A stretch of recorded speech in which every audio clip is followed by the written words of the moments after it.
मालेगावमध्ये पुन्हा एकदा 13 वर्षीय मुलीवर अत्याचार झालेला आहे। या संदर्भात चर्चा करण्यासाठी सामाजिक कार्यकर्त्या तृप्ती देसाई आपल्यासोबत जोडल्या जात आहेत। तृप्तीजी, स्वागत आहे। खरं तर आपण पाहतोय सातत्याने अशा घटना घडतायत, अत्याचाराच्या घटना वाढत चाललेल्या आहेत। मालेगावमधील आधीची घटना ताजी असतानाच पुन्हा एकदा एका 13 वर्षीय मुलीवर अत्याचार करण्यात आला आणि एका 55 वर्षीय नराधमाने अत्याचार केलेला आहे।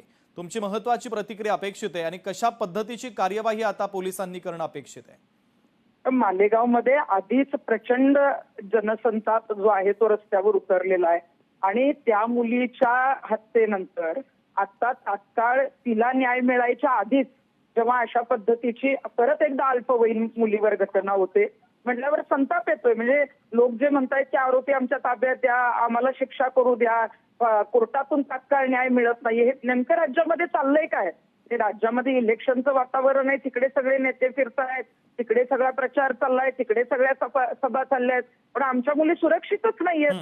आज ही जी 13 वर्षाची मुलगी आहे, मालेगावमध्ये आपण बघतोय की प्रत्येक गावातून रस्त्यावर लोक उतरतायत। न्यायालयाचं गेट सुद्धा लोकांनी तोडलेलं होतं, त्याच्यामध्ये प्रचंड जनसंताप जो आहे, जन आक्रोश जो आहे तो दिसलेला होता। आणि पुन्हा एकदा त्याची 50-55 वर्षाच्या व्यक्ती म्हणजे जी वडिलांच्या वयाची आहे, आपण बाहेर कधी बघितलं तर वडिलांच्या वयाची व्यक्ती असल्यावर एक आधार म्हणून, मार्गदर्शक म्हणून आपण लहान मुलींना त्यांच्या बरोबर पाठवत असतो आणि असा अत्याचार करणारी जर अशी व्यक्ती असेल तर मग आपण पाठवणार कसं? म्हणजे आपण आता घरातल्या मुली बाहेर पाठवायच्या का नाही, कुणाकडे पाठवायच्या, खेळायला तरी पाठवायच्या का नाही? कारण मागच्या वेळेची जी घटना होती ती तर 3.5 वर्षाची मुलगी होती, जिला काहीच कळत नव्हतं।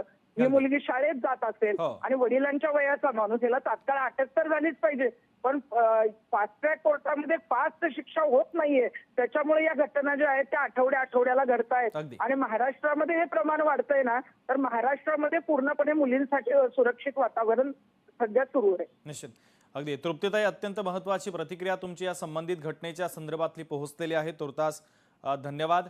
मालेगावमध्ये पुन्हा एकदा एका 13 वर्षीय मुलीवर अत्याचार झालेला आहे। मालेगाव पुन्हा हादरलंय। 13 वर्षीय मुलीवर एका 55 वर्षाच्या नराधमाने अत्याचार केला। पीडित मुलगी गतिमंद असल्याचा फायदा घेत एका निर्जन स्थळी जात हा अत्याचार करण्यात आलेला आहे। संबंधित आरोपीला आता पोलिसांनी ताब्यात घेतलेला आहे, त्याला कोर्टामध्ये हजर केलं जाईल। आता कोर्ट काय निकाल देतं हे पाहणं महत्त्वाचं असेल। मात्र सातत्याने अशा अत्याचाराच्या घटना वाढत चाललेल्या आहेत आणि निषेध देखील केला जातोय आणि लवकरात लवकर आता कारवाई करण्याची मागणी देखील सामाजिक कार्यकर्त्यांच्या माध्यमातून आणि येथील स्थानिकांच्या माध्यमातून सुद्धा केली जाते। कारण गतिमंद मुलीवर अत्याचार करण्याचा हा सगळा धक्कादायक प्रकार मालेगावमध्ये घडलेला आहे। मालेगाव पुन्हा हादरल्याचं आपल्याला पाहायला मिळतं। एका 13 वर्षीय मुलीवर 55 वर्षाच्या नराधमाने अत्याचार केलेला आहे। पीडित मुलगी गतिमंद असल्याचा फायदा घेत या 13 वर्षाच्या मुलीवर 55 वर्षाच्या नराधमाने अत्याचार केला। नाशिकच्या मालेगावात हा सगळा धक्कादायक प्रकार घडलेला आहे। एका निर्जन स्थळी तिला नेण्यात आलं, त्या गतिमंद मुलीला आमिष दाखवण्यात आलं आणि त्यानंतर निर्जन स्थळीने तिच्यावर अत्याचार करण्यात आला। 13 वर्षीय मुलीवर अत्याचार करण्यात आल्याचा हा सगळा धक्कादायक प्रकार मालेगावात घडलेला आहे। आधीची अत्याचाराची घटना ताजी असतानाच पुन्हा एकदा अत्याचाराचा हा सगळा धक्कादायक प्रकार। एका 13 वर्षीय गतिमंद मुलीवर 55 वर्षाच्या नराधमाने अत्याचार केला। या नराधमाला आता पोलिसांनी ताब्यात घेतलेला आहे। संबंधित घटनेचा तपास देखील आता पोलिसांनी सुरू केलेला आहे।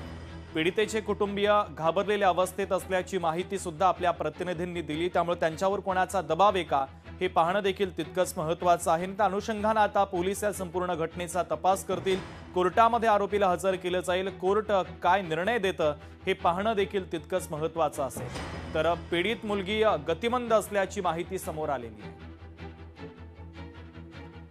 तर मालेगाव पुन्हा एकदा हादरलेला आहे। एका 13 वर्षीय मुलीवर 55 वर्षाच्या नराधमाने अत्याचार केला। या आरोपीला आता पोलिसांनी ताब्यात घेतलेला आहे।